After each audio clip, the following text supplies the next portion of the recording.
अरे बिहार में जो हुआ है वो सबको अपेक्षित था, इसीलिए मैं आपने देखा होगा 3-4 दिन से मैं ट्वीट कर रहा था। दुख इस बात का है कि नीतीश कुमार जी जैसा अनुभवी नेता, हालांकि लोग उसे पलटू राम बोलते हैं, वो भारतीय जनता पार्टी के साजिश में फंस गए।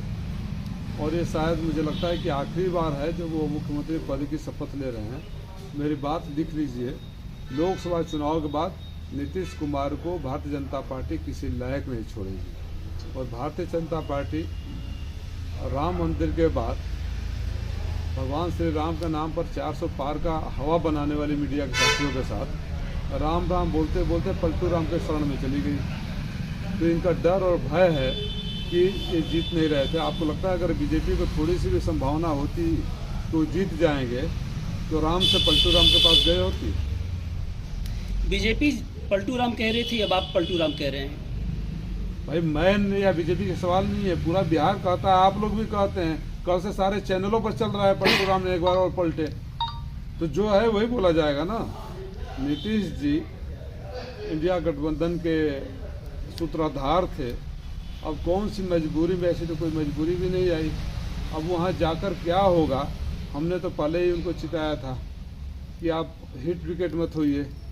शानदार राजनीतिक कैरियर का इस तरह पतन होना, अभी उनको लग रहा है कि मैं जहाँ जाता हूँ वहाँ बन जाता हूँ। जो सबका होता है वो किसी का नहीं होता।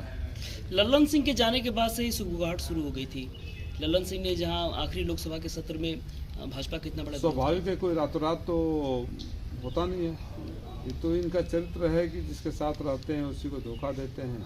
तो कई दिनों से इनकी बातचीत चल रही होगी और अचानक ऐसा निर्णय लिया, तो सवाल तो पूछा जाएगा ना। बार बार वही करते रहेंगे तो इस समय नीतीश बाबू, कभी जो सुशासन बाबू के नाम से जाने जाते थे, इनकी विश्वसनीयता निम्नतम स्तर पर है।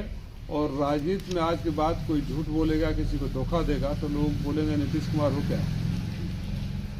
इंडिया गठबंधन को बहुत बड़ा झटका लगा। किसी का झटका लगा?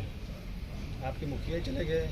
मेरे मुखिया नहीं है, मेरे मुखिया मजबूती से है। मेरे मुखिया अखिलेश यादव जी हैं। आखिरी तक अखिलेश यादव मनाते नजर आए थे। भाई जो ही ईमानदार होगा अपने सिद्धांतों और वसूलों से, दूसरे को गलत करने से रुकेगा, मुझे गर्व है अपने नेता के ऊपर जो उन्होंने सूझबूझ का और धैर्य का परिचय दिया है। और उत्तर प्रदेश में कल कांग्रेस के साथ भी उन्होंने गठबंधन की घोषणा की। मऊ में कल बड़ी फर्जीवाड़ी देखने को मिली। करीब हजारों बच्चे फर्जीवाड़े के शिकार हो गए, क्या कहेंगे? ये मैंने सुना पुलिस प्रशासन के नाक के नीचे इस तरह हो रहा था, किसी मंत्रालय का नाम लेकर हो रहा था। तो मऊ के लोगों को मैं क्या कहूँ, चिराग पहले अंधेरा वाला हाल है। बेरोजगार कहते हैं है ही नहीं है, और रोजगार हमारे नौजवान फर्जीवाड़े के चक्कर में पड़ जाते हैं।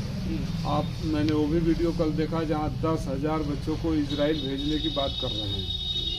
आपको याद होगा अंग्रेजों के ज़माने में गिरबिटिया मजदूर भेजे जाते थे अफ्रीका में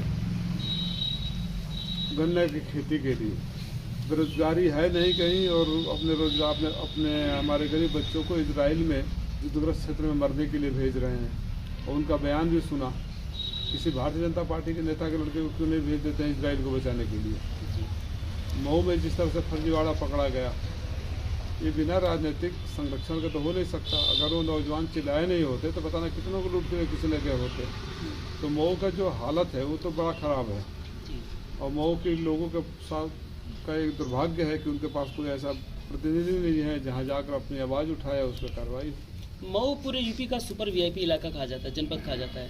मुख्य सचिव मऊ के, सबसे कद्दावर मंत्री मऊ के, बनारस और गोरखपुर के बीच का मऊ, बावजूद इसकी इतनी बड़ी घटनाएं। यहाँ की सड़कें, यहाँ का फर्जीवाड़ा, यहाँ का अपराध बता रहा है कि कितना सुपर वीआईपी इलाका है। यहाँ के लोग सुपर वीआईपी हो सकते हैं, जनता सबसे त्रस्त है। यहाँ मऊ की जनता त्रस्त है, अपने को सुपर वीआईपी समझने वाले मस्त हैं। अरे ओम प्रकाश राजभर की पार्टी आज कुछ बड़ा करने वाली थी। 27 तारीख को कुछ बड़ा विस्फोट करने वाली थी ओम प्रकाश राजभर की पार्टी। और मैंने तो कहीं फुलझड़ी भी नहीं देखा, आप देख रहे होंगे। भगवान करे उनकी इच्छा पूरी हो। कहीं बिहार में जिस तरीके से परिवर्तन हुआ, कहीं उसी की सुगबुगाहट तो नहीं थी? अरे भैया, मैंने भी वो बयान सुना। क्यों जबरदस्ती उनको हर चीज़ का श्रेय देना चाहते हो पत्रकार बंधु लोग। उन्होंने बोला मेरे सुभाषपा के लिए शुभ दिन है। तो मैं तो बोलता हूँ ना कि हमारे स्टाफ प्रचारक लोग हैं, जितना ज़्यादा बोलते हैं उतनी ज़्यादा उनकी पोल खुलती है।